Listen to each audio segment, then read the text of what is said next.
November the 13th, 1977, Los Angeles, California.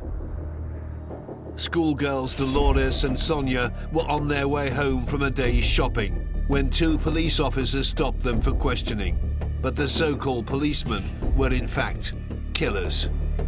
They fell victim to two men who knew no compassion, no remorse, no empathy. It is beyond depraved.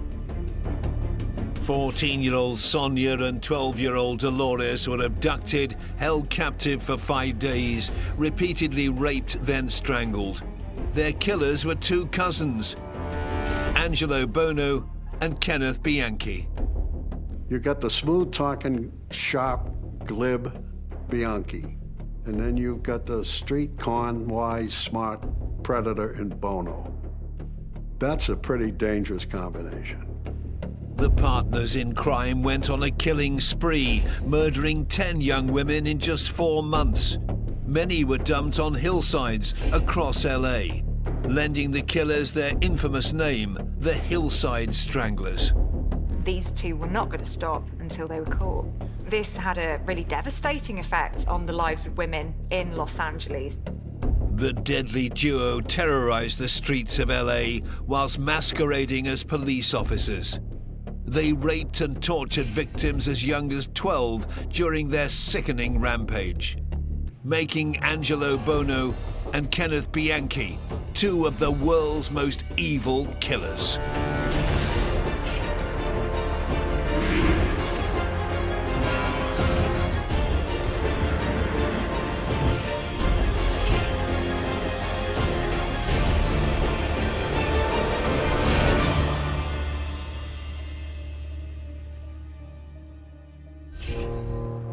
December 14th, 1977, Los Angeles, California. On a deserted hillside overlooking the city, 17-year-old Kimberly Martin was found dead by two paperboys doing their morning rounds. Her killers had posed her body in a provocative manner. They dropped her naked body on the hills in Alessandro Drive, pointing at the city hall. I think that was a deliberate placement to kind of piss everybody off, you know. Now, the media kind of went crazy about this. That's where the name Hillside Strangler came from.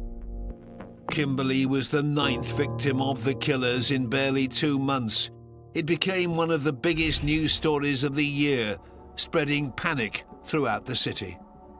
It created a whole lot of fear, particularly amongst women who were actually afraid to go out at night. And there was some indication from some of the investigation that whoever was perpetrating these crimes may have been impersonating a police officer. Women were concerned that if they were approached by police officers, should they stop or should they just keep moving? It was really a terrorizing period of time. In response, firearms sales went through the roof, and the women of LA made preparations to defend themselves. Women were taking physical defense lessons, buying guns, getting stuff to prevent themselves on the street, to keep from being assaulted. They're reading about it every day. It's on television every day. That's a lot of panic out there in the street, and you could sense it in the street. You really could. I think that gave Bianchi and Buono pleasure. I think they took an absolute delight in the fact that they had taken a whole community by the throat, literally, and strangled the life out of it. The story of these two killers begins in Rochester, New York. Angelo Buono was the eldest of the adoptive cousins and was born on October 5th, 1934. He and his sister were born into an Italian-American family. At the age of 5, his parents divorced, and in 1939, his mother took her 2 children west to Glendale in Los Angeles. You could say that Buono was a troubled child. He had a very strange relationship with his mother, whom he constantly accused of being a whore. Now, he doesn't speak very highly of his mother at all. His mother would go and visit men and he would have to wait outside. So here's an individual who's got very fixed ideas about who women are and how they should behave and what's acceptable for women and what isn't. And I think that feeds into the rationale behind the future offending. At the age of 16, Buono dropped out of high school and turned to crime. As a teenager, Buono was somebody who regularly broke the rules. He would steal things, he would joyride in cars, he would hang around with gangs. This is somebody who just did not think the rules applied to him. And when you look at who his role models are, they were criminals. So he's starting off on a very dangerous path. Whilst Buono was serving time in youth custody for stealing cars in 1951, his adoptive cousin, Kenneth Alessio Bianchi, was born on the 22nd of May. He too had a troubled start in life. Kenneth Bianchi, born, funnily enough, also in Rochester, New York, just like Buono. But Bianchi's mother was a sex worker, and he was very swiftly put up for adoption as a 3-month-old infant. And he was adopted by Buono's mother's sister. He's adopted by Frances and Nicholas. Now, Frances absolutely doted on him, but she took this to an absolute extreme, and she had this paranoia that there was something wrong with Kenneth, and she took him to see the doctor on multiple occasions when there turned out to be absolutely nothing wrong with him. And I think this kind of smothering can be just as damaging as neglect. There was something quite toxic going on here. Soon the young Bianchi started showing worrying signs of behaviour. He was described by his adopted mother as a compulsive liar from a very, very early age. He was difficult to control. And then his father dies when he's a teenager. So the male role model is removed, and he is, to some extent, left swinging in the breeze. Despite being just 14, Bianchi's mother had big plans for the son she'd sheltered. At the funeral, she made Bianchi wear his father's shoes. They were far too big and he walked clumsily. But they were a symbol of who he had become, the man of the house. They were an Italian Catholic family with some very rigid ideas about family and about the role of men and the role of women. So we're seeing some quite strong values coming through in his childhood, and they're values that he draws on in an incredibly dysfunctional way. His mother recognized that he had a lot of psychiatric issues and problems, and she wouldn't let him date girls. She watched over him very, very closely. Bianchi graduated high school and, aged 18, married his sweetheart Brenda. But his insecurities about her forging her own career as a nurse caused tension in the marriage. Bianchi saw women as something to be possessed. They could be his and his alone. The marriage to Brenda fell apart very quickly. He was only 18. He accused her of being unfaithful. It played to his sense that any woman he had to possess, he had to control completely. After just a few months, the couple divorced. Bianchi then planned a respectable career in the police. In 1970, he enrolled in college to study police science and psychology. He was absolutely obsessed with becoming a police officer. He applied to join the police several times and failed at doing that. This was a fixation for him throughout his life. I think failing was one of the factors in the background of who he became. He wants that legitimate control. He wants that legitimate power. And if he can't get it legitimately, he's going to get it by some other means. After failing to get his dream job as a police officer, Bianchi found work as a security guard. Meanwhile, in Los Angeles, his cousin Buono was a career car thief.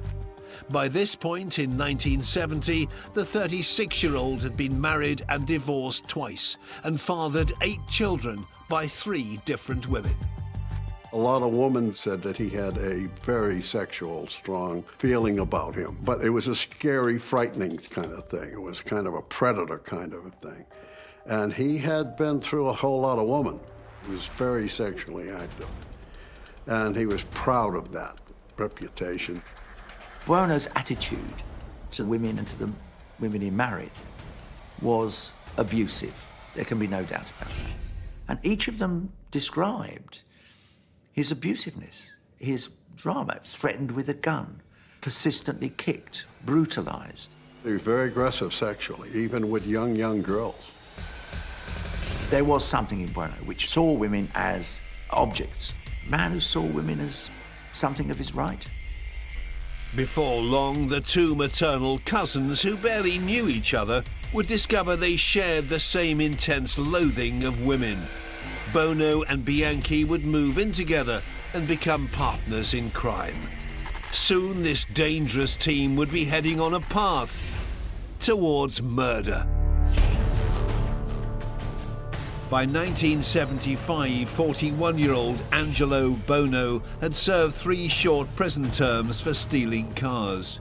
He also had a long, dark history of domestic abuse, raping and beating former wives and girlfriends. But now it seemed Buono wanted to settle on the straight and narrow. Although he wasn't particularly well educated, he was quite smart. He was capable of running a business. Indeed, he started his own business, auto upholstery. It was very successful. Matter of fact, the rumor is he did one of Frank Sinatra's cars. He also considered himself a mafia kind of guy. At home and at work, Buono was meticulous to the extreme. Buono was obsessed with cleanliness. He would bleach his house several times a week. He was able to change the brakes on a car without getting dirty. When you see people who are obsessed with cleanliness, it's about feeling that everything is within your control.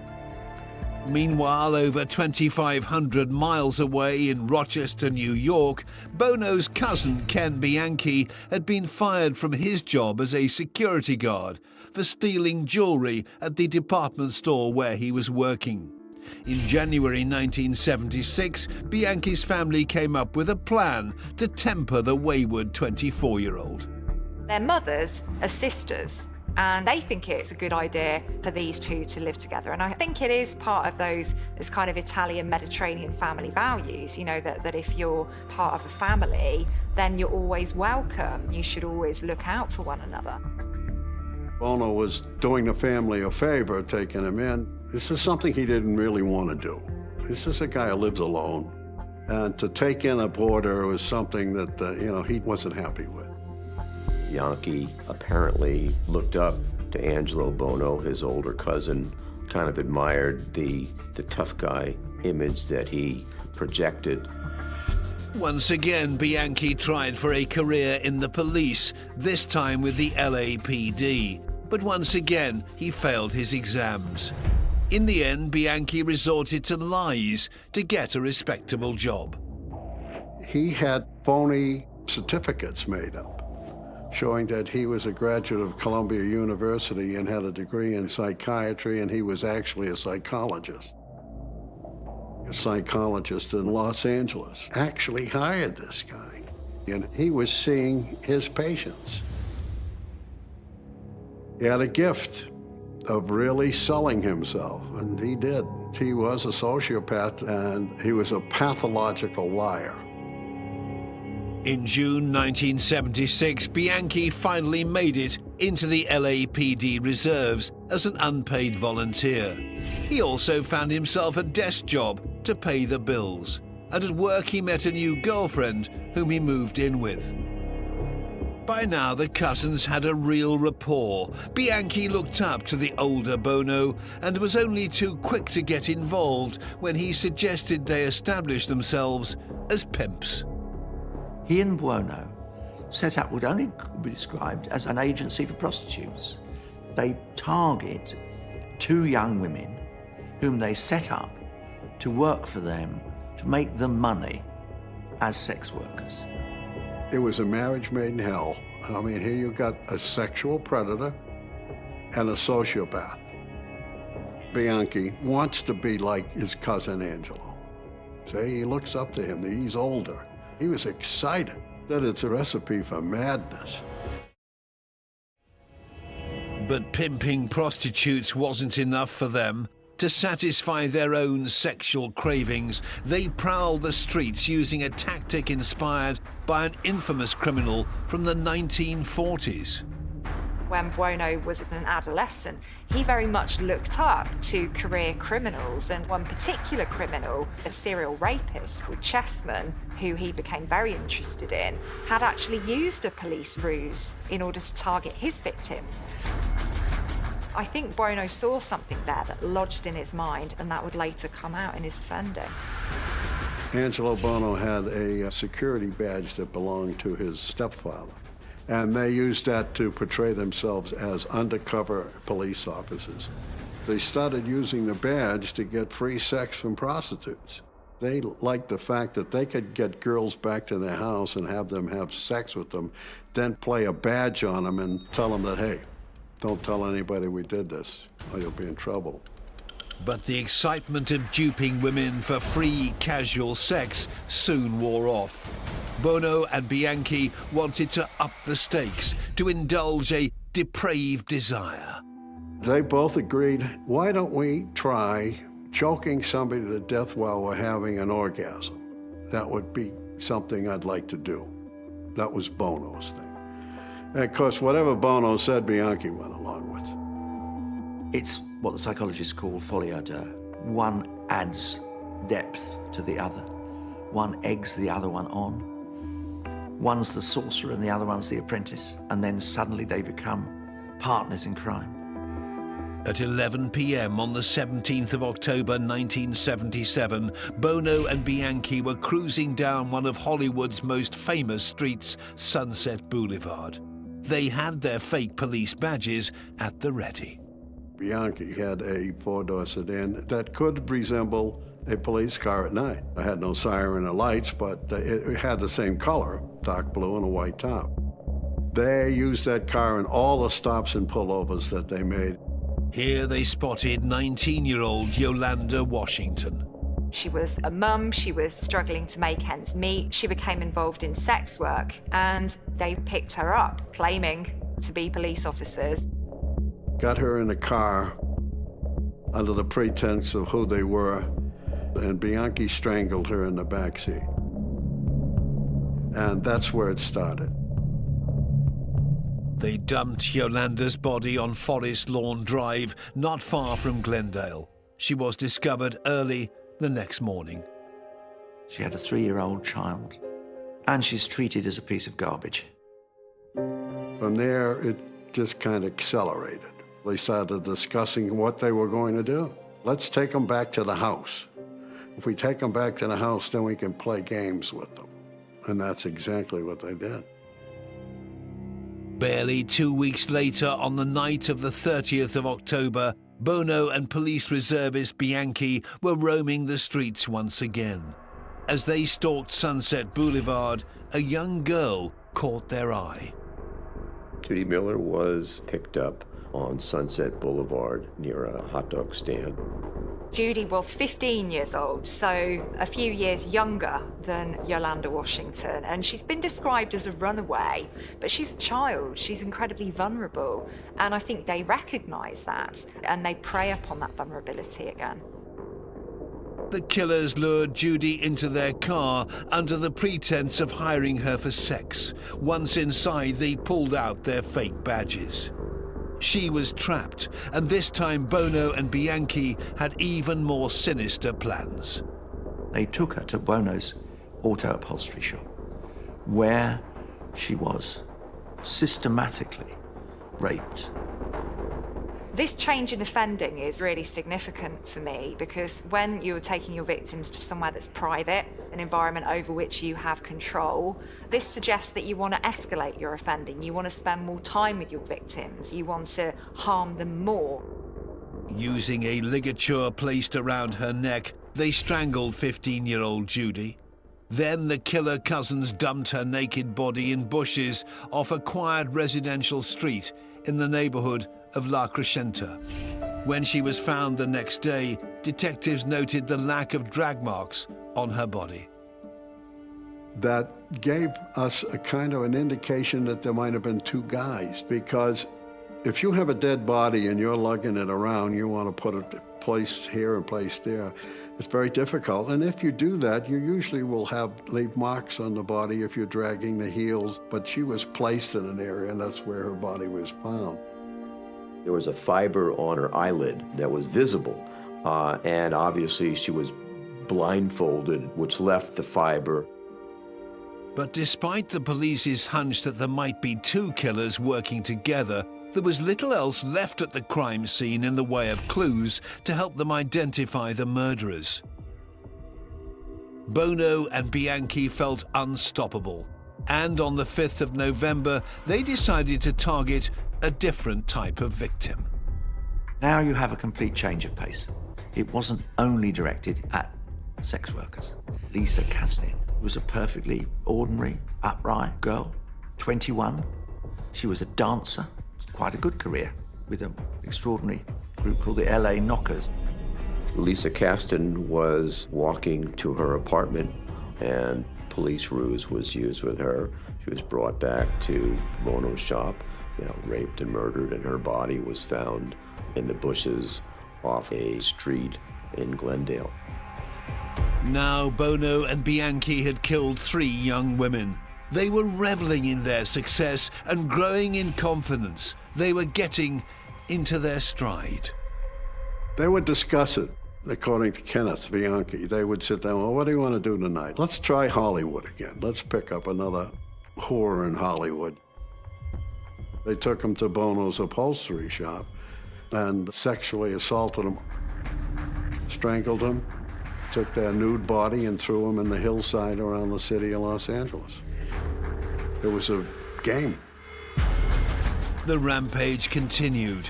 Just 4 days later, on the 9th of November, 28-year-old actress and model Jane King was stopped at a Hollywood bus bench. She was taken to Buono's workshop, where she was raped, strangled, then dumped next to the freeway in Glendale. The killer cousins had claimed 4 victims in nearly as many weeks. It was the most extraordinary spree. And I think one of the things that made them, in the end, terrify Los Angeles, there was no pattern. They literally, like lightning strikes, they had an appetite. And that appetite knew no bounds. But Buono and Bianchi's killing spree had barely just begun, and soon they'd become the talk of Tinseltown. On Sunday, the 13th of November, they set their sights on 2 children. Sonia Johnson and Dolores Cepeda were spotted getting on a bus after a Sunday afternoon shopping. They get off the bus, almost certainly. They're impressionable, they're 12 and 14.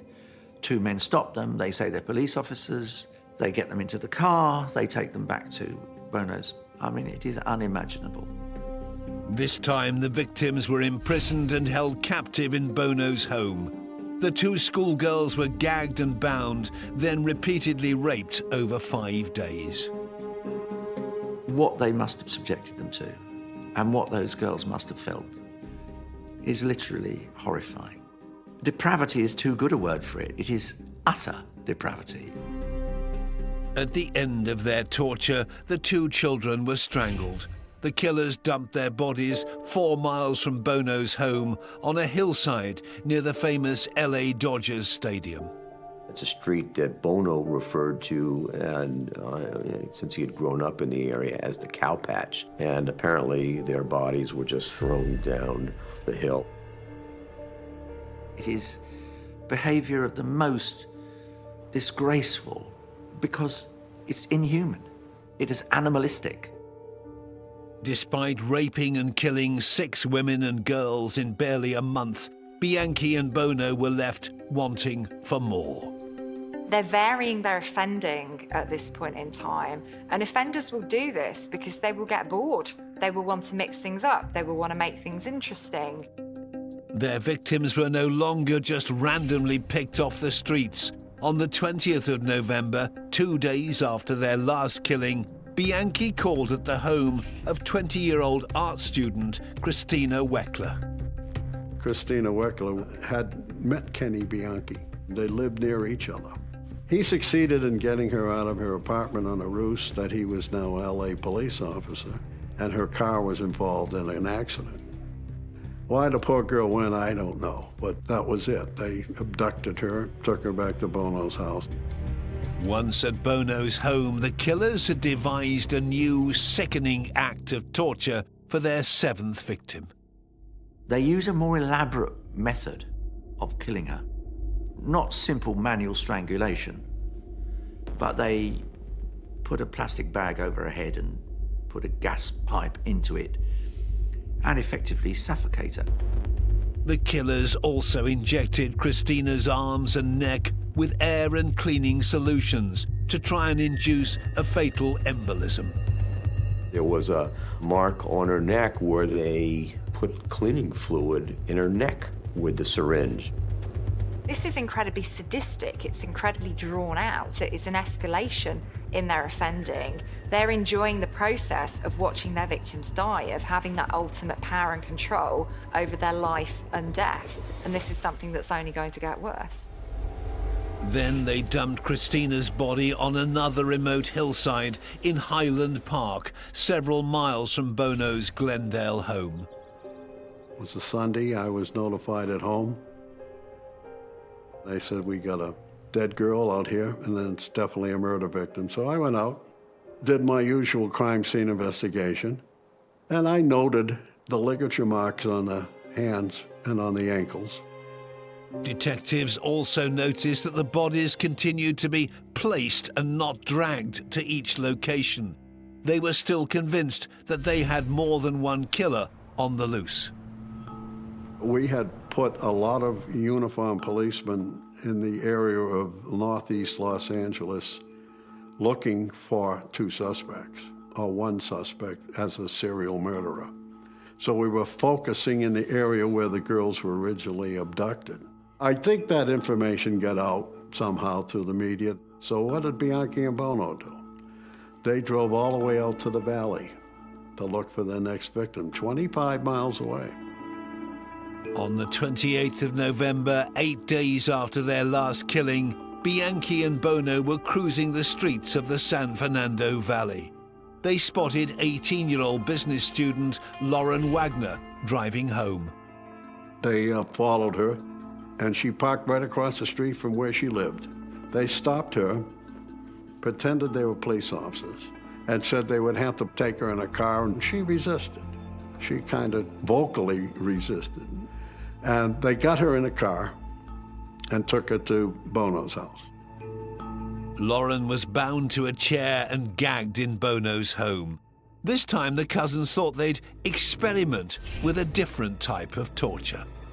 They took wires, plugged them into the wall, kind of pulled the wires apart, and taped the wire to the girl's hand, and then plugged it in to electrocute her.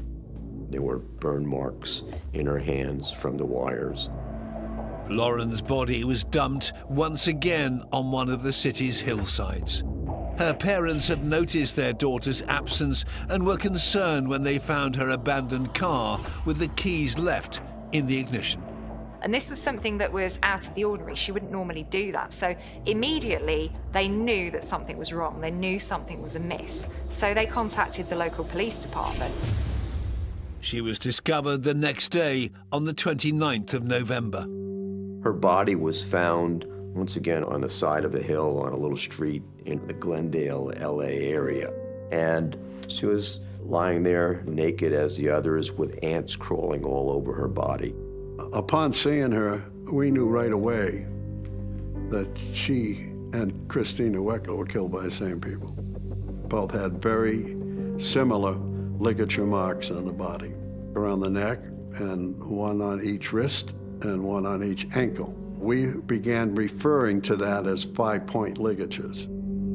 Forensic investigators also found a small fibre stuck to the adhesive left by the tape that had been used to attach the electrical wires to Lauren's hand. Detective Bob Grogan went to her parents' home to break the devastating news about their daughter. But word of an 8th strangling victim had got out which meant the LA press were already one step ahead. On the street where the Wagners lived was all the media in Los Angeles trying to interview Mr. and Mrs. Wagner. I hadn't even notified them, and they were running around with their microphones looking for an interview. And I ordered the uniformed police to move them off the street and get them out of there. If they turned this into a circus, and this was far from a circus.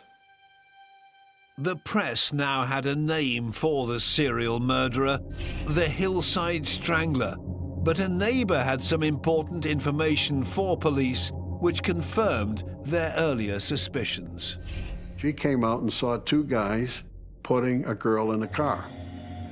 That was the first time we actually had visible proof that there were two suspects. Couldn't identify them, but two were seen. With the killings making daily news in LA, the police were now under pressure to step up their investigation. After the murder of Lauren Wagner, the detectives, we got together and said, we got a serial murder, we got a big problem, big problem. The chief wanted a task force. The media wanted a task force. So we got a task force. We got 100 policemen. But Buono and Bianchi were already planning their next killing and another change of tactic. They enjoyed the feelings of power and control that killing gave them, but they didn't want to have to go to the effort of going out. They wanted to make it easier for themselves. And going out actually was quite a risky thing at this time, because this was a ruse that they'd used several times. So it was a combination of awareness of risk and laziness on their part.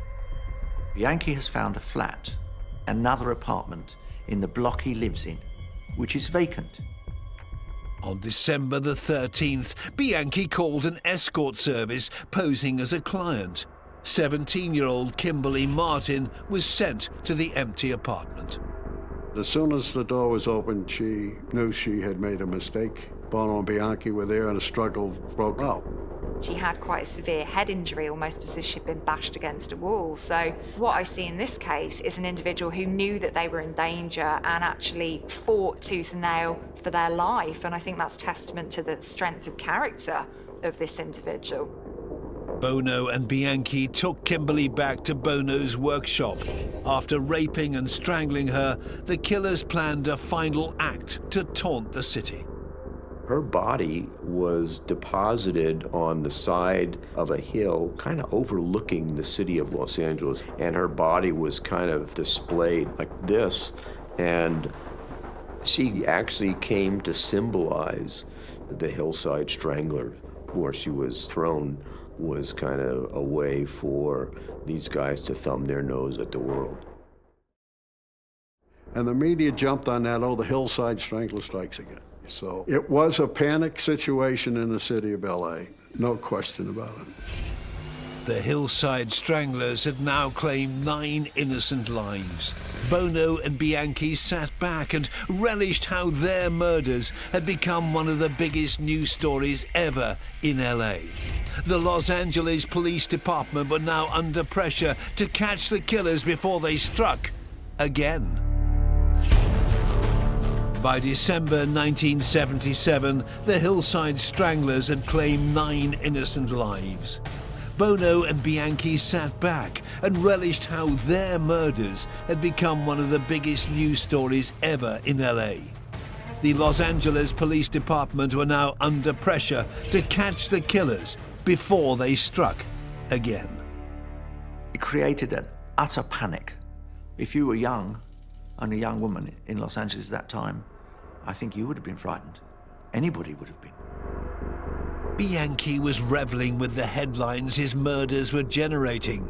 Still a member of the LAPD reserves, he went on ride-alongs with the police and was on patrol with a local sergeant just 2 days after Kimberly Martin's killing. He was asking questions about this murder and he was wanting to see the dump site. So he was trying to find out what the police knew, essentially. He was trying to get some information. And the sergeant said, hey, I work uniform. I don't know anything about that. So he was brazen enough to come out and make that kind of a statement. He told many people, I could be the Hillside Strangler. It didn't bother him, but you got to remember, you're dealing with a pathological liar, so he could say anything at any given moment. The two murderers decided to lay low for the next 2 months. But on the 16th of February 1978, they couldn't resist 20-year-old Cindy Lee Hudspeth. She walked into Buono's shop to get upholstery work on her car. Big mistake. The predator of predators she's talking to and doesn't know this. Next thing you know, she's victim 10. They put her body in the trunk of her Datsun, her orange Datsun car, and they drive it to a higher area of Los Angeles. The car with her body in it was pushed off of Los Angeles Crest Highway, where she was found. But soon cracks began to show between the deadly duo. The status that Bianchi was enjoying as a serial killer seemed to be going to the younger cousin's head. Kenny Bianchi has got to the point where he's kind of got Buono worried because he's bragging about these murders now. Hey, I went a ride along with the police department. Buono couldn't believe that. So there was a falling out. Buono threw him out of the house. He's out, I don't want to see you ever again. The two killers finally went their separate ways. That same month, Bianchi settled down to become a father when his girlfriend gave birth to their son. Now you have one of those wonderful contradictions. You have a superficially doting father who has evil intent, who presents, to use the contemporary phrase, as an upright member of the community, and yet is anything but. In May 1978, Bianchi's girlfriend left him and moved to Bellingham in Washington state. Desperate to stay with his son, Bianchi followed and found a job as a security guard. We've had this epidemic of killing, and it stops. But the trouble is, Bianchi can't stop. It has become too addictive. On the 11th of January 1979, Bianchi offered to pay two university students, 22-year-old Karen Mandic and 27-year-old Diane Wilder, $100 to house-sit one of the properties that he was guarding. It's unclear exactly how Bianchi forced these two down the stairs into the basement, but there's no doubt that he did. He also put a noose around their necks and then strangled them. Kills the two girls. And he does it on his own. He does it poorly. He masturbated on one of the victims, and he couldn't get it on, couldn't function. He's now acting alone. He doesn't have the street smart, con-wise Angelo Buono as a partner.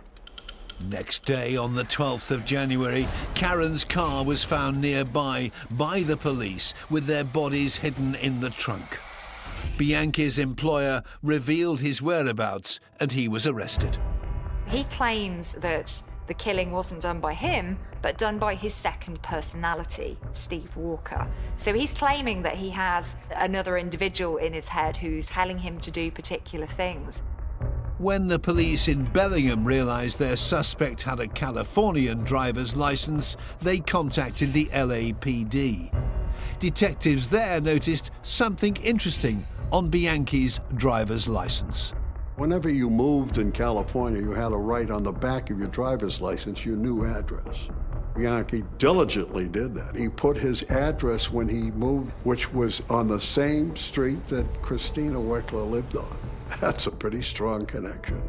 You got a guy who just killed two girls in Bellingham who used to live next door to a girl in Los Angeles who got killed? That in itself is a strong connection. Doesn't prove anything, but it makes it worthwhile to go talk to that guy. Now, there's a lot of things happening at that time. Bianchi is claiming to be a dual personality, and he's decided that this is going to be my defense.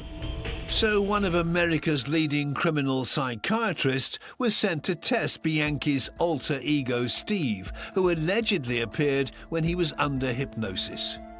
Dr. Martin Orm examined Kenneth Bianchi and had some techniques and tricks that he used and came to us and said, this guy's a complete fraud.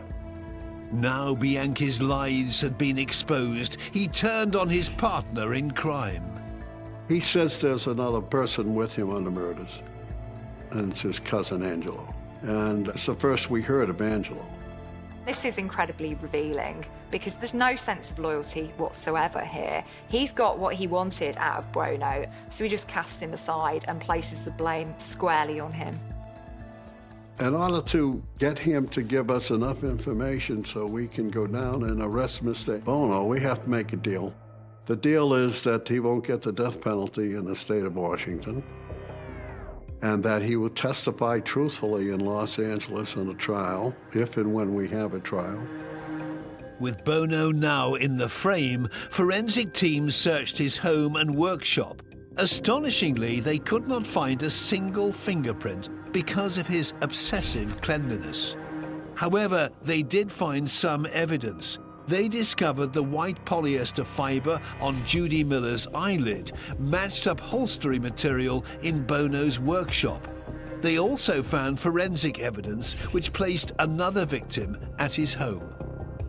In the chair in the living room where we've learned from Bianchi where the victims were originally placed, a fiber was found down inside the chair. And that fiber was connected to a fiber that was found in Lauren Wagner's fingers. That's pretty positive evidence that this girl was in Buono's house. And that fiber evidence was extremely important evidence in this case. As Bianchi had already pleaded guilty to 7 counts of murder as part of his deal, he did not face trial. His cousin, Angelo Buono, appeared in court on November the 16th, 1981. At the time, it was the longest trial in US criminal history, with Michael Nash, the Deputy Attorney General, prosecuting. The jury selection alone took almost 4 months. And then on top of that, Kenneth Bianchi was on the witness stand for about 6 months. The problem was that he changed his mind about everything. He did everything possible to sabotage that case against Angelo Buono. But the ploy failed. After a mammoth trial lasting more than 2 years, in November 1983, Angelo Buono was found guilty on 9 counts of murder. He was acquitted on the 10th count, that of Yolanda Washington, as it was accepted that he had been driving the car whilst Bianchi strangled her in the back. Both cousins were later sentenced to life in prison. Someone said, "So how come you're not celebrating?" And I said, "You have all these dead girls. They had family and friends who are forever scarred by all this. This is tragedy." But the brutal killers could no longer haunt the streets of LA. In September 2002, Buono dies at the age of 67 in jail. And Bianchi remained in jail in Washington State. They're not the first serial killers, and they're not the last, but they were 2 of the worst human beings who've ever walked the face of the earth. They are among the most horrifying killers you could encounter, because the rape, torture, and in the end, killing of utterly innocent young women for nothing but their own pleasure and their own gratification is unimaginably evil. The 2 cousins reigned terror over the city of Los Angeles. They strangled and raped 10 females in just 4 months, including 4 girls. They electrocuted and gassed some of their victims and relished watching their slow, painful deaths. That makes Angelo Buono and Kenneth Bianchi 2 of the world's most evil killers.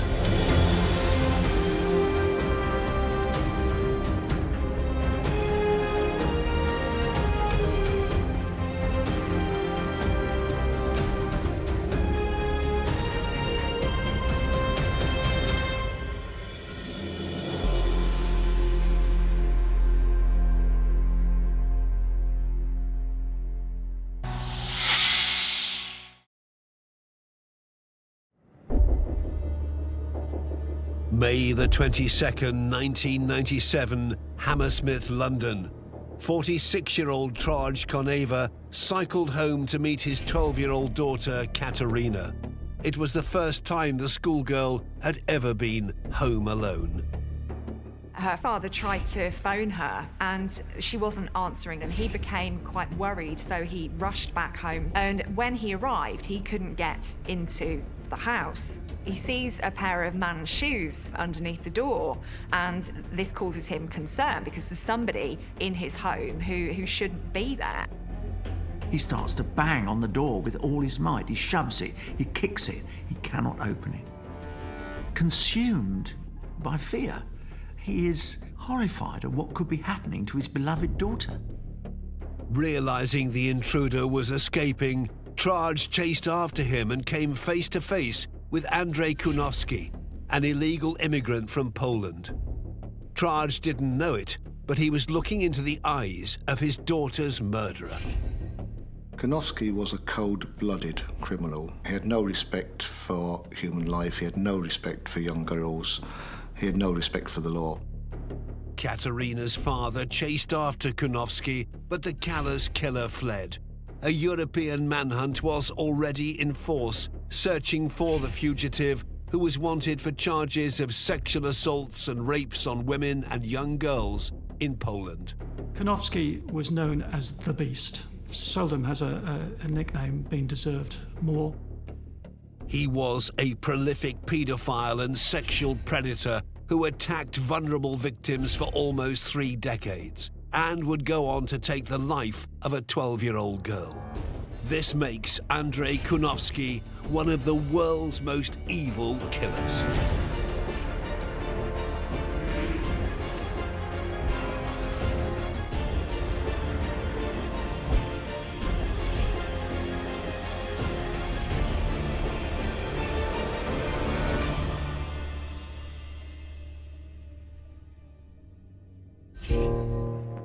May the 22nd, 1997, Hammersmith, West London, England. The country was in shock when news broke that a 12-year-old schoolgirl had been brutally murdered in her own home. Katerina Koneva was followed home from school by a prolific sex offender and paedophile, 41-year-old Andrzej Kunowski. She was beautiful, talented, promising, and to snuff out her life was an act of inconceivable brutality, a barbarity of the worst kind. Kunowski was a wanted Polish national who'd entered the UK illegally less than 7 months before the brutal murder. He left his mark on senior investigating officer David Little. Kunowski was actually probably one of the worst people I've ever dealt with in my time, mainly because he was so prolific. The Met Police worked tirelessly to identify Katerina's killer. In doing so, they would also bring to justice a criminal who was wanted for a string of heinous crimes in Poland. Journalist Szymon Verostek was a young boy at the time of Kunowski's crimes in Poland. He's still remembered in our town. He was a very dangerous criminal and an utterly depraved man. He had no regard for human life. People were there to satisfy his wild animalistic urges. He had no remorse at all, and there was nothing could stop him, basically, apart from being incarcerated. This killer's story begins in Warsaw, Poland.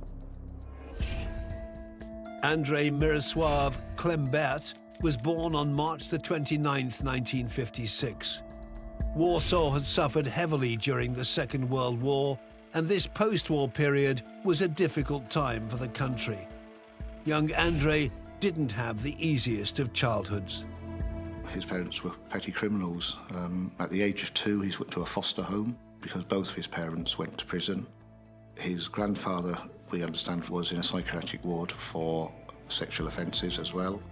He went into the institutional care system, and I think by the time he was returned to his mother, quite a lot of damage had been done.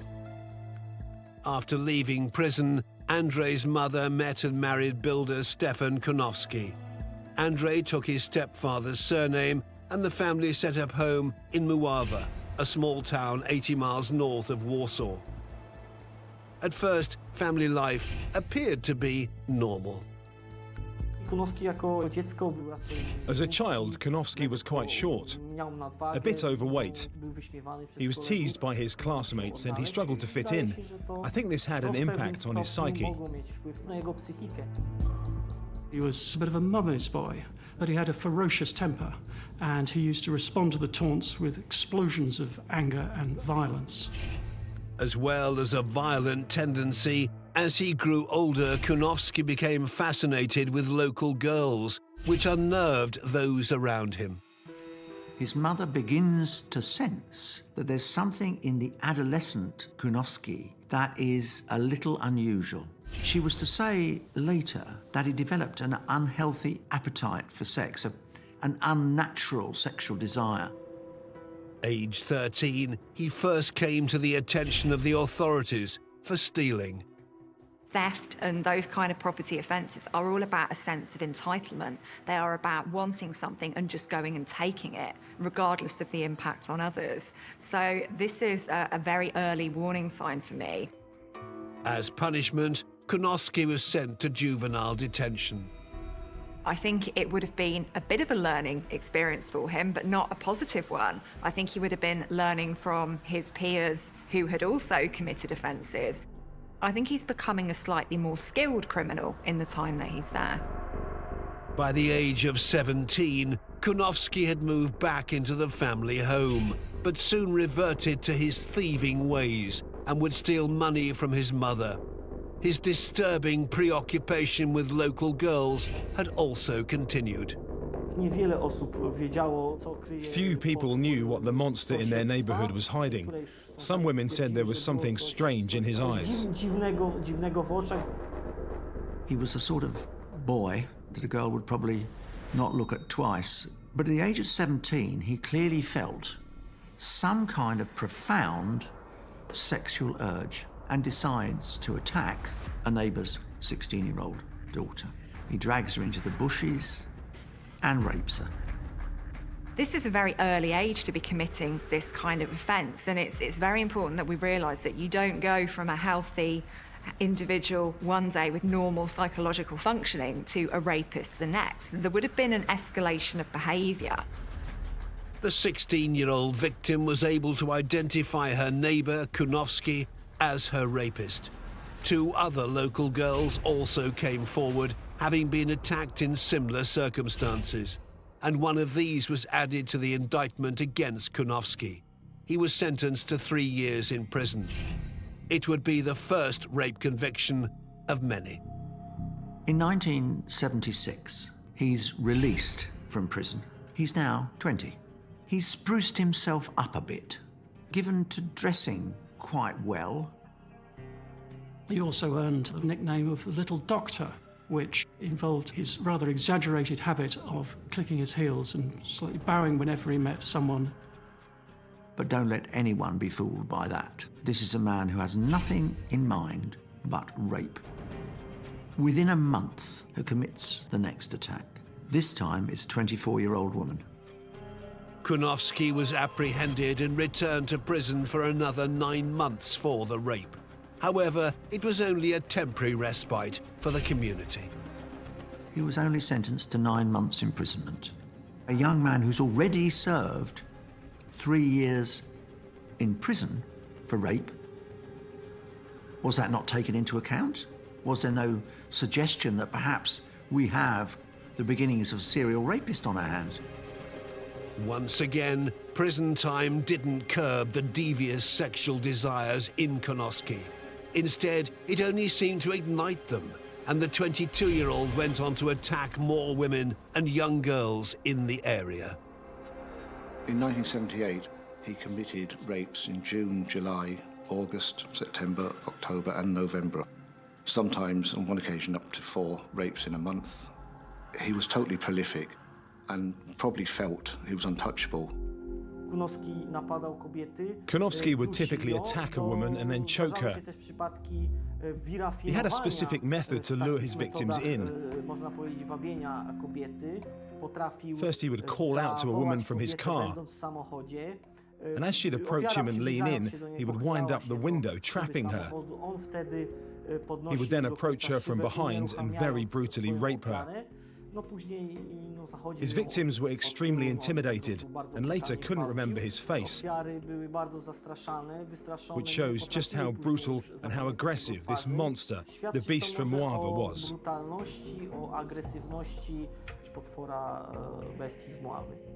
By the end of 1978, Konofsky had brutally attacked at least 24 victims. On the 22nd of December, he forced a girl into a cellar, holding a razor to her ear before raping her. She was just 11 years old. Konofsky's record is one of escalation. As he grows older, with more experience of how he can get away with these attacks and the better opportunities he can spot for these attacks. And it also reflects his mounting lust. It's an escalating graph of him getting more and more and more dangerous. In January 1979, his reign of terror halted when authorities convicted Konofsky for some of the rapes he'd committed during the previous year. But being behind bars in a male prison still didn't stop him offending. He was a very prolific sex offender. He had also raped his cellmate in prison. He had no remorse whatsoever. In April 1979, Konofsky was almost 3 months into a sentence at Warszawa Wola detention prison, Poland, for a series of brutal rapes on young girls and women. Bored of prison life, Konofsky didn't intend to stay behind bars. He was planning a great escape.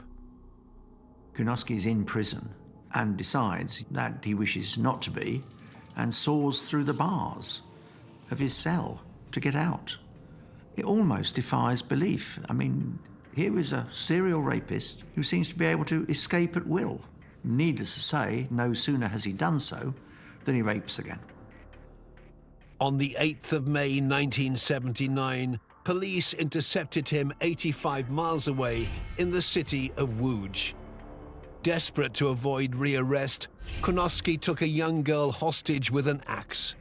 After a tense standoff, police succeeded in bringing him back into custody. And after 3 months, he was transferred to a psychiatric hospital in Pirushkov. But once again, he managed to free himself. He saws through the bars of the psychiatric hospital and breaks out. Konofsky stole 2 cars and fled across the country. But he was eventually pursued by the police and crashed one of the stolen cars into a house near Jałdów. He was immediately arrested and taken back into custody on the morning of August the 24th, 1979. There he awaited trial. Prison is just a bit of a revolving door for him at this point in his life. When he's spending time in prison, he's learning from other people, he's ruminating, he's fantasizing, he's planning his next attack, because that's all that matters to him. Authorities took a tougher stance in 1980 when Konofsky was faced with over 70 charges, predominantly for sex offences and rape against women and children. The litany of charges also included escape from a police convoy and attempted murder. Finally, his crimes catch up with him and is effectively sentenced to 15 years imprisonment. On hearing the verdict, the prosecutor, Waldemar Smarzewski, said he'd hoped to separate Konofsky from society for longer, as he was certain he would go on to rape again, perhaps even start killing. 5 years later, an additional 15 years were added in recognition of the brutality Konofsky had shown to one of his young victims. Konofsky was now facing 30 years behind bars. At this point in Poland's history, their prisons are massively overcrowded. The actual conditions in these prisons would have been absolutely horrendous. Konofsky was desperate to get out and wrote to the Polish authorities.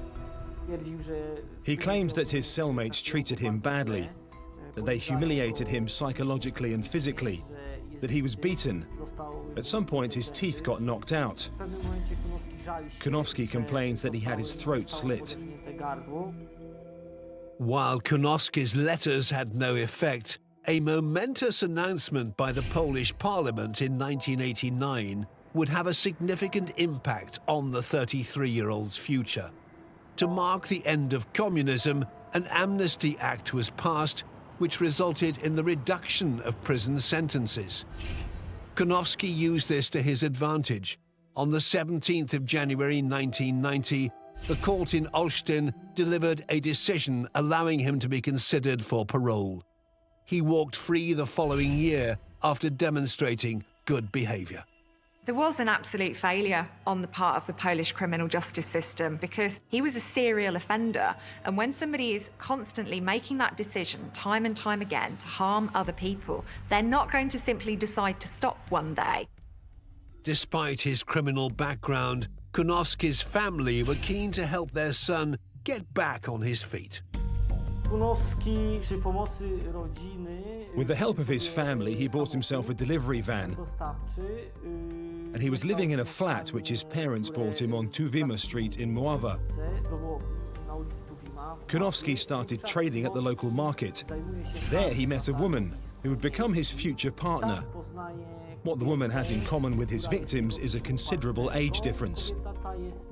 She was 10 years his junior. They would go on to have a daughter together.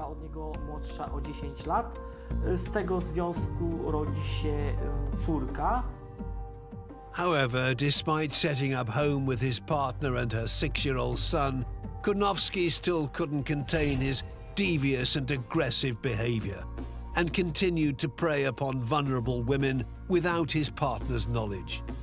She soon became aware of his violent tendencies.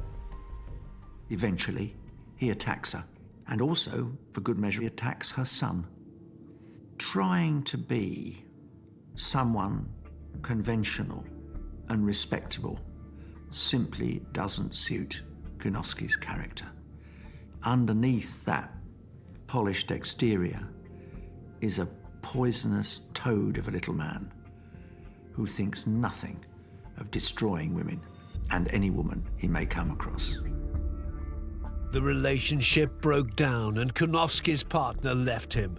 She would soon discover she was pregnant and vowed to protect the child, a baby girl, from him. Meanwhile, Konofsky had become obsessed with a new type of victim, so-called latchkey children. At this point in his offending history, he begins to target young girls who are home alone, latchkey children. Their mum, their dad might be out at work and they are in the house on their own. Now, this is really significant for me because he's starting to engage in some kind of stalking behaviour. And so this does suggest to me that his offending is becoming more sophisticated and he's becoming a lot more dangerous. Soon, reports of school children being attacked spread in and around the county of Mława, and as far away as Warsaw. Parents were terrified of leaving their children alone. At the time, I was in primary school. My classmates and I were accompanied to the nearby school by our parents or grandparents.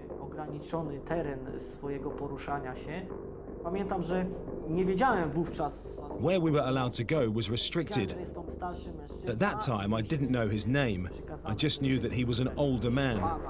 We were told that if we saw a man acting strange, we should scream and go straight home. In 1992, Konofsky continued to prey on vulnerable children in both Mława and Warsaw. Despite being arrested several times, by 1995 he was free to resume his attacks on young girls, targeting an 11-year-old in February and abducting another in March. On May the 16th that year, he struck again. Konofsky is on the streets of Warsaw and once again targets a young girl coming back from school. He watches her, sees that she lets herself in to her flat with a latchkey. There doesn't appear to be anyone in except her. He knocks on the door, forces his way in, and then engages her in a conversation which is bizarre, to say the least, in which, "Can you keep a secret?" he says to her. She's obviously slightly bewildered by all this. And then he asks her to kiss him. And then, of course, he starts to suffocate her. He pulls her blouse over her head, and he attacks her. Kunowski then fled the scene, and the 10-year-old girl bravely raised the alarm. She shouts, screams after him, and he is, in fact, caught. Linking other similar crimes in the area, the police were able to put Kunowski on trial. The primary charge was rape of an 11-year-old girl. There was great interest from the local media. Journalists named Kunowski the Beast from Mława, a very appropriate description when it comes to Kunowski. It seemed that justice would finally be served. However, there was to be a twist of fate. Kunowski pulls one of the great stunts. He persuades the prison authorities that he's got a very sore left hip and that it very badly inhibits his movement. It is complete and utter balderdash. But nevertheless, the little doctor is quite convincing. In June 1996, he was actually released from prison on 3 months' parole in order to get a hip operation, and he was left free to go and sort it out for himself. The man named the Beast never did have his operation. Instead, he embarked on a 1,000-mile trip. He was London-bound. I think Kunowski reaches the point where he realises he needs a blank slate. So I think there is that urge in him to start somewhere else and to start looking for a new victim pool.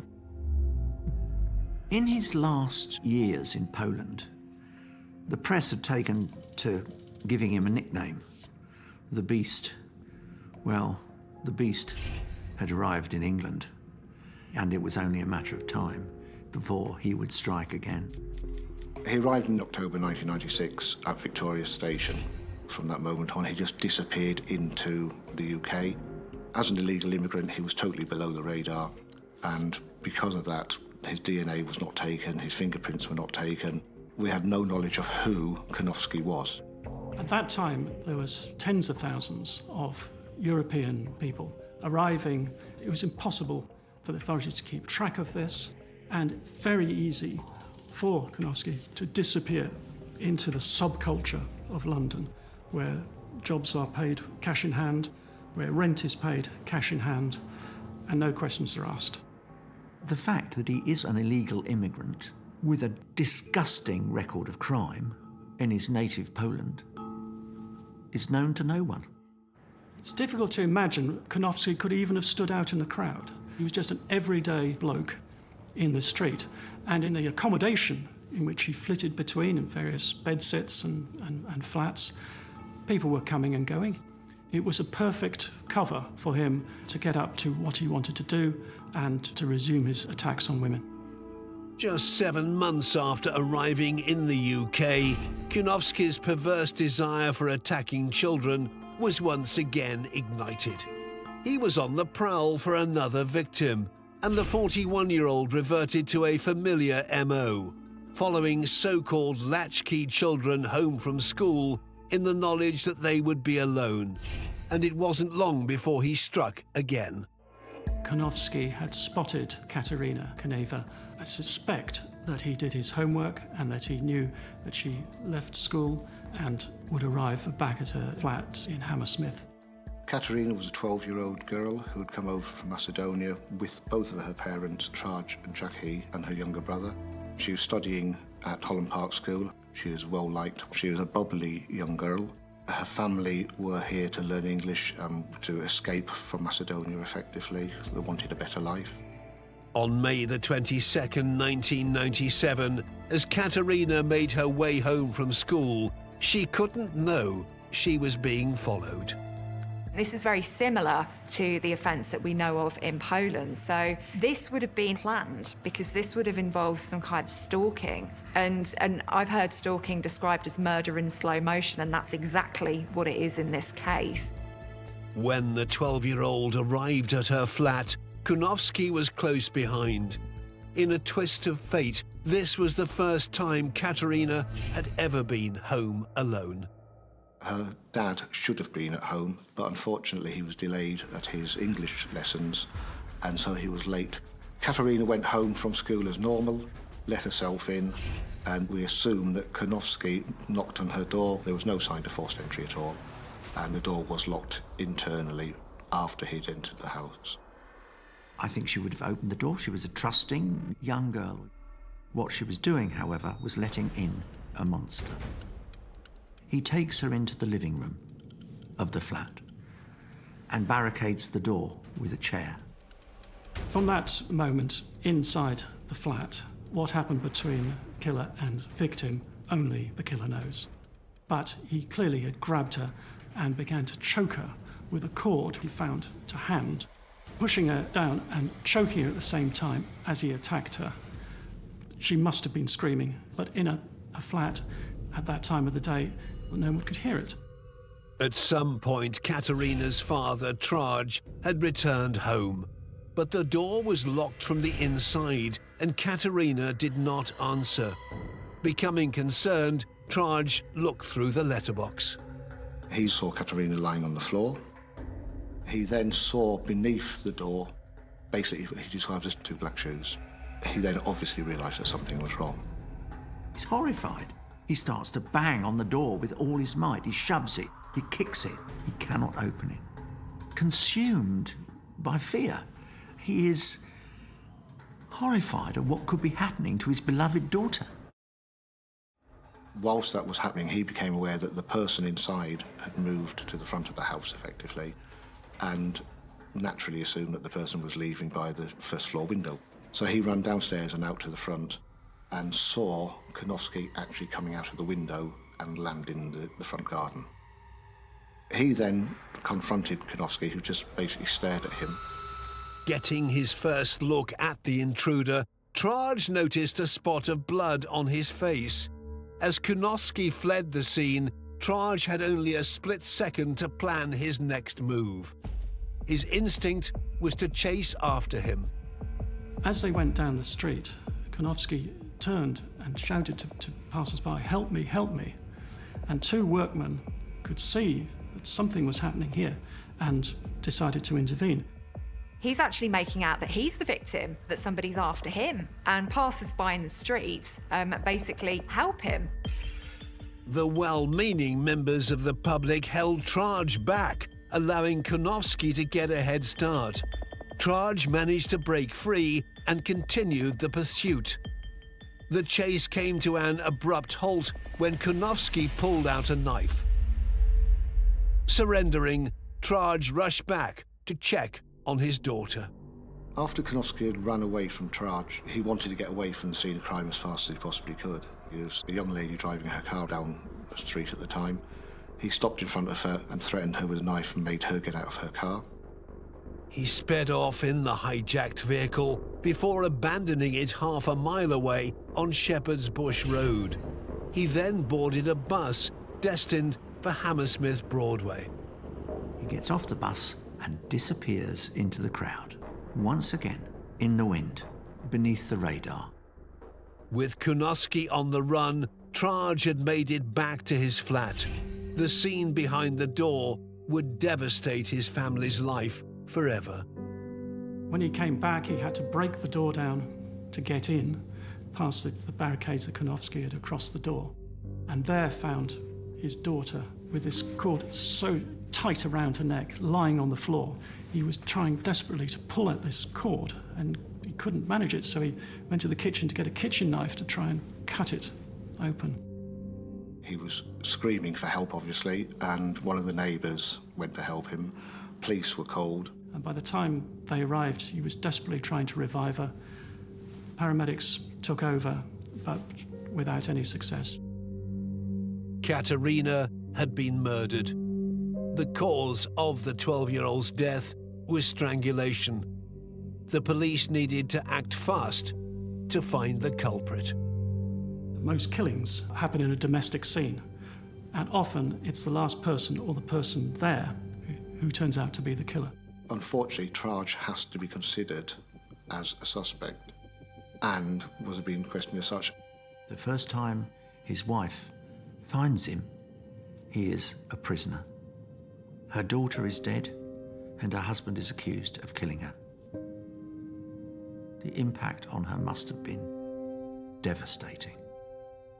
With no witnesses to the murder itself, police appealed to the local community for information. 7 people would come forward having witnessed the chase, but their evidence had flaws. A number of the witnesses had assumed that Kunowski was actually a victim being chased, and so descriptions of him became muddled with descriptions of Traj. The police were no closer to catching the actual killer. Whilst police artists worked to produce a composite sketch of the man seen running away, detectives had a stroke of luck when a local builder's yard checked their security camera. There is CCTV evidence of the 2 running past an alleyway, first Kunowski and then obviously being chased by Traj. The CCTV proved Traj's claims that he had chased an intruder away from his home. At the murder scene, forensic teams found 2 significant clues. One was a fingerprint on the windowsill, which did not belong to any member of the family. The other was a single hair on a cardigan of Katerina's. But there was one major obstacle. Kunowski's fingerprints weren't on file anywhere in Britain, and so any conventional method of trying to find the offender using either fingerprints or DNA wasn't available. Kunowski was a ghost. Detectives working to create a profile of the murderer couldn't begin to guess the true depravity of this killer or how widespread his crimes were. It was inevitable that Kunowski was going to kill because he enjoyed the feelings of power. He felt that he was entitled to do what he wanted with his victims. Once again, Kunowski was at large. The killer moved towards the West Midlands, seeking employment in fruit farms. But he soon went back to his thieving ways. It wasn't long before he had his fingers in the till and he was arrested for stealing from his employer. He clearly thought he was bulletproof. When police examined Kunowski's forged passport, they discovered his visa had expired and he was detained in Oxfordshire on immigration offences. The murder of Katerina 1 month earlier still remained unsolved. And whilst forensic evidence had been taken from the murder scene, there was no match on the national DNA database. Immigration officials didn't know they had a killer in custody, and the killer had no intention of waiting to be caught. Had the law at that time allowed the immigration authorities to take a DNA sample from someone they suspected was an illegal immigrant, they would have been able to say to the police in Hammersmith that the man they had in their custody was actually the man who had murdered Katerina. Unaware that they had a killer in custody, immigration authorities granted Kunowski temporary release whilst his case was being considered. He was in need of a new identity. So when he was released from the detention centre, he managed to procure a fake Portuguese passport. And of course, again, it put another distance between himself and his criminal past. In September 1997, Kunowski's application was turned down and he appealed. The serial escapee had no intention of returning for his immigration hearing. By the time the appeal was rejected in December 1997, he had disappeared. He would live life under the radar for the next 4 years. I have no idea where he was for those years. He was using aliases. He may have been arrested and dealt with under another name somewhere else, totally different. But I find it inconceivable that he's not committed other offences. In 2001, 4 years after the brutal killing of Katerina, Kunowski had made his way back to West London. Kunowski's brass neck knew no bounds. He even registers with the NHS under his assumed name of De Diaz for a heart bypass operation. It's breathtaking audacity. The following year, after a period of recuperation, the beast was fighting fit and back on the streets of West London. Now he's living in a room in Acton, working part-time as a tailor, little odd jobs here and there. and yet again targeting vulnerable young women. At one point, he's hovering outside Ealing Broadway Underground Station, and he spies a young Korean woman, 21, looking at a board which has advertisements for rooms to let. He went up to her, offered her assistance, told her that he would help her find somewhere to live. She'd not long been in the country and her English was actually very stilted. So he offered to take her back to where he was staying, his bedsit, and help her find accommodation. When Konofsky decided to lure this student back to his flat, I think there was an intention to kill, because he'd killed before. I think he'd enjoyed killing before. He'd gotten away with it before. So I think there was a real arrogance in him at this point in time. Once he got her to her bedsit, he overpowered her, tied her up, and raped her. Konofsky was now at the height of his brutality as an experienced sexual predator and brutal in his aggression against women. And he attacked this Korean student with a frenzy.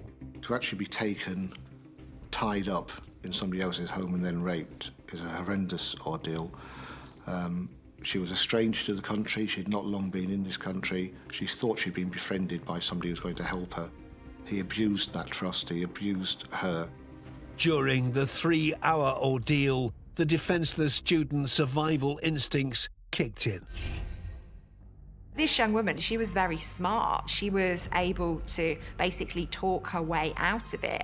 But she was able to say to him, well, it's okay, I'll call you tomorrow, or I want to see you again. So she was appealing to a kind of inherent narcissism within him, and it saved her life. It was an incredibly brave thing to do. Konofsky, in his vanity and arrogance, thought that would be all right and that she would actually phone him the following day. The young Korean woman goes straight to the police. For the first time, Konofsky's made a real blunder. By committing the offence in his own flat, Konofsky had effectively led police to his front door. However, the police still had no idea this was Katerina's killer. In May 2003, he was convicted of the rape and received 9 years imprisonment at HMP Belmarsh. When officials took Konofsky's DNA, it sparked some interesting developments. A number of things have happened. His DNA is on file, his fingerprints are on file. The review of Katerina's killing is initiated, and lo and behold, the DNA matches. The most damning DNA evidence was the DNA on the hair on Katerina's cardigan, and also a fingerprint as Konofsky jumped out of the window. Both of those are irrefutable, absolute pieces of evidence. When the Met found that they had not just a rapist, but a significant murderer in a case that hadn't been able to solve for 6 years, they then checked international files, and suddenly it flashed up to the astonishment of the London detectives that Konofsky had this massive record for 2 decades of attacks in Poland. The Polish authorities were very helpful with their assistance, and the DNA proved that he'd committed offences in Poland as well. The trial for the murder of Katerina Koneva began at the Old Bailey in March 2004. Both senior investigating officer David Little and court correspondent Paul Cheston witnessed the proceedings. It was a very emotional trial because the family, both Traj and Jackie, were obviously very upset at what had happened. Tragedy on this nature, particularly violent murder in a family, often has the most destructive effect. They almost turned on themselves in a way, and Katerina's mother and father split up. Unfortunately, in every case where a child or anybody has been murdered, the family assume a degree of guilt absolutely incorrectly. Traj expected to be home before he was. Jackie expected Traj to be home for their daughter arriving home.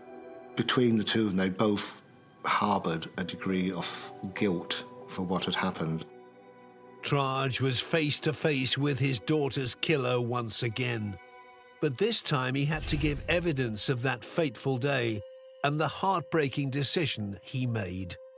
The moment that had the most impact on me was just how he explained how he stumbled across this attack on his own daughter in his own flat and was confronted with the two-horn dilemma of chase the attacker or tend to his stricken daughter. And that was explained in his own words through a whole veil of tears in his eyes and choking in his throat. It was heart-rending evidence from the witness box. The heartless killer Konofsky appeared unmoved. When Konofsky was in the dock at court, he showed no remorse. He just stayed there, listened to the evidence totally without any emotion whatsoever. It took the jury of 4 women and 8 men less than 3 hours to decide.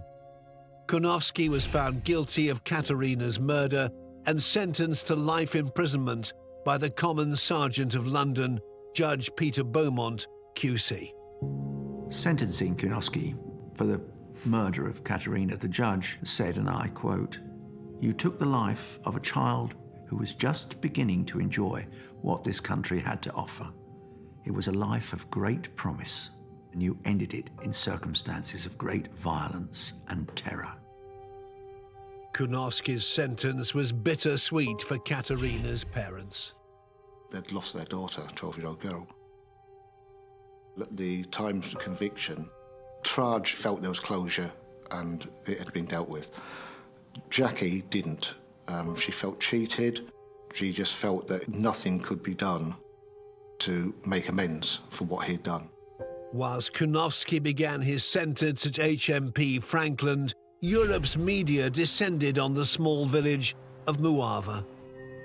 In Poland, Konofsky's mother is naturally approached by the media, and she confesses that she never thought he was entirely normal, but refuses to accept that he actually is a monster. Konofsky wasn't in prison for long. 5 years into his life sentence, he died of heart failure in the Durham prison, age 53. When we discovered that Konofsky had died in prison, the first thing we did was to go and tell the families. And I do know that Jackie felt cheated by his death. She wanted him to burn in hell, as she said. She did feel that he'd got the easy way out. Even after his death, countless victims are still living a life sentence imposed by him. This kind of experience had an impact on these people. It changed their life and behaviour entirely. He continually offended whilst he was at large, and I am certain that he must have committed other offences. We cannot know how dangerous Konofsky was. This was literally a predator on the loose. He could have committed literally hundreds of attacks, and we shall never ever know for sure. He was a prolific sex offender and paedophile who caused torment and fear across Europe for almost 3 decades, before taking the life of a bright young girl who had her whole future ahead of her. He showed no remorse for any of his actions, and that's what makes Andrei Konofsky one of the world's most evil killers.